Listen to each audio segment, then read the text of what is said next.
Международный день девочек – это праздник, учрежденный Организацией Объединенных Наций 11 октября 2012 года, чтобы обратить внимание на права девочек и проблемы, с которыми они сталкиваются в силу своего пола и возраста. Об этом в нашем обществе говорить не принято, но проблемы все-таки существуют. И знаете, что самое удивительное? Мы с вами все были подростками, здесь сидящие, но мы забыли об этом. Поэтому у нас очень много возникает проблем на родительском уровне, на преподавательском уровне. И надо разобраться, почему это происходит. Потому что мы не видим наших подростков, мы не хотим видеть их проблемы, мы не замечаем эти проблемы. Или нам кажется, что только мы понимаем, как надо, а они этого не понимают.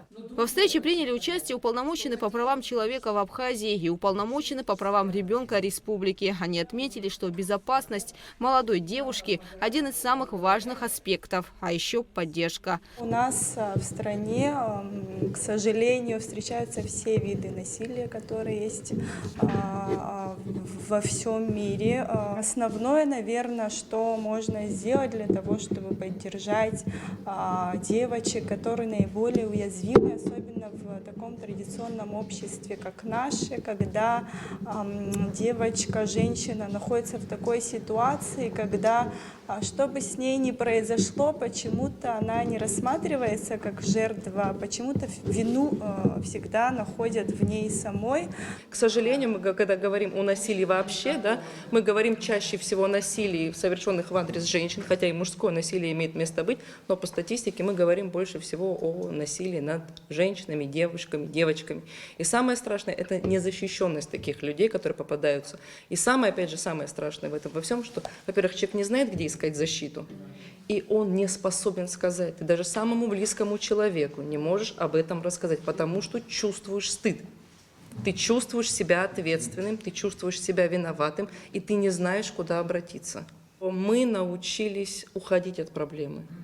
Ну, если об ней не говорить, ее как будто бы нет. Мы сейчас можем говорить долго о современном состоянии общества и так далее, но, на мой взгляд, самое страшное, вот в моей практике так бывает, это не часто, это не массовые какие-то ситуации, но когда приходит девушка хорошо за 30 и рассказывает о том, что когда-то в 5 или в 7 лет она подвергалась домогательству со стороны пожилого человека, соседа, родственника, вот это действительно становится очень страшно.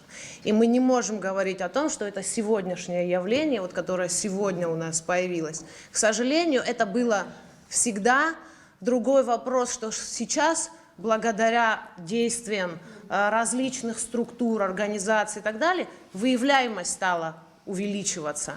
Но я вот вам могу смело ссылаться на свой собственный опыт практически. А девушки доведены и до психологических, и до психических расстройств. И очень часто приходится перенаправлять к коллегам-психиатрам.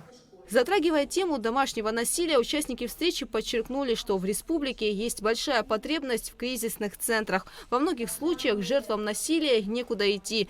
Реальная статистика фактов насилия над детьми отсутствует. Школы действительно являются огромной для нас проблемой, чтобы получать различные сигналы. Недостаточно для того, что мы получаем их от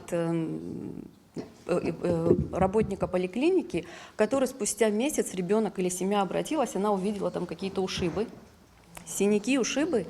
Если ребенок после того, как произошло какое-либо насилие, он приходит в школу, они не передают. Случается так, что ребенку опасно находиться в собственной семье. В этих случаях очень важна школа, ведь ребенок большую часть своего времени проводит именно в ней. Педагоги имеют право сообщить о правонарушении в соответствующие структуры, но, к сожалению, и здесь проблему чаще всего замалчивают.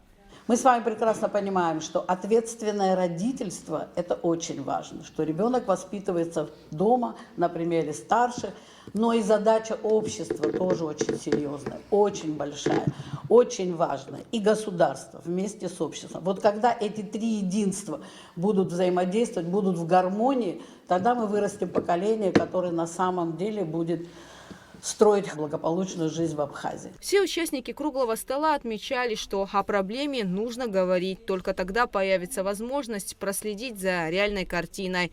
И только тогда появится решение. Гугу Савардания, Михаил Братухин, Абхазское телевидение.